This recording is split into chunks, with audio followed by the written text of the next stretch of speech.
money making lang daw po yun. Kumbaga, sa pagka, ano po,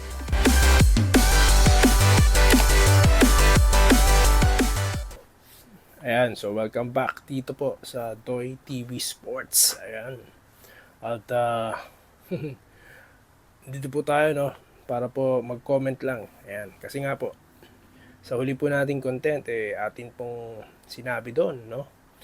I mean, tinapik yung kay Pacman versus Mayweather 2, no? Or yung rematch.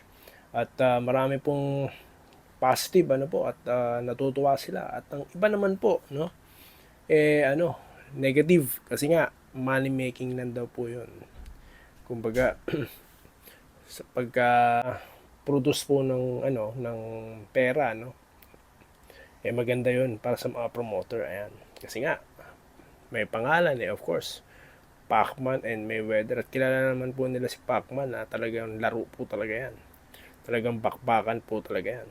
Pero in a fighter's perspective nga po, no, sabi nila, hindi na po talaga dapat. Kasi nga, una-una, wala na po sila sa edad Ilang taon na po sila? 45, 46. No? Ilang taon na si Floyd? Close to 50 na yata yun. Di ba? Tapos, alam nyo naman po, ang laro nila pang exhibition na lang. Di ba? Kaya baka kasi, tawag dito, hindi maging maganda rin ang performance, no?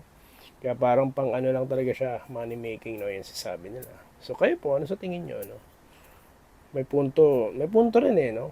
Kasi, alam nyo, naisip ko nga panoorin ko ba yan? Kasi nga, alam naman po natin yung nakaraan laban nila, di ba, na parang hindi naman lumaban si Floyd nun nang sa bayan talagang diskarte ginawa niya, no? Na talagang, alam mo yun, iwas, no? Talagang tactical talaga. Kung may pagkakataon, babanat siya, no? Kasi nga, sa boxing po, puntusan po yan. Tulad nga po ng huli nating sinabi, pag di mo napabagsak ang kalaban, sa points, sa points magkakatalo. At magaling po dyan si Floyd Mayweather. Baka yun lang din po maging outcome, di ba? Na si Manny habol-habol, di ba? Siyempre, kung ako naman sa ni Floyd Mayweather, hindi ko pababayaan na matalo mo ako, no? By all means, gagawin ko lahat ng aking expertise, no? Para lang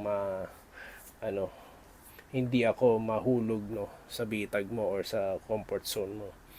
'Di ba? Kanya-kanya po kasi ng game plan 'yan So it's a matter of na lang, execution. Kung ikaw ay mahuhulog, no, sa patibong, no, ng game plan ng mga kalaban mo, or ikaw magro-rule ng laro, no, siya ang mahuhulog sa game plan mo. So yun po yun. At kay Mayweather, yan po lagi nangyayari. Wala siyang pakialam sa outcome, basta manalo siya. Yun ang sa palagay ko, no, na kanyang ginagawa, no. At yun na nga, minamanage niya sarili niya, no. Tinatrain niya sarili niya. Kaya ang galing nga nung ang galing ng the way he handle himself, no.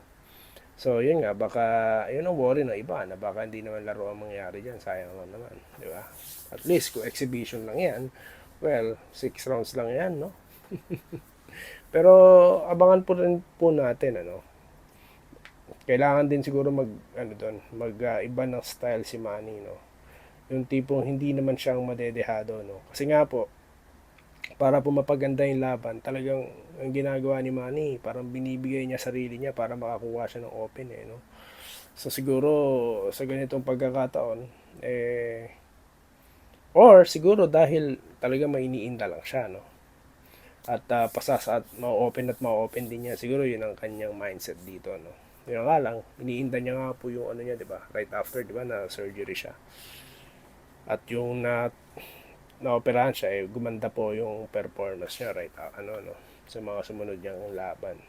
Natalo lang naman siya kay Ugas kasi nga, para sa akin, last minute po kasi yun, na ang talagang pinagandaan niya si Spence.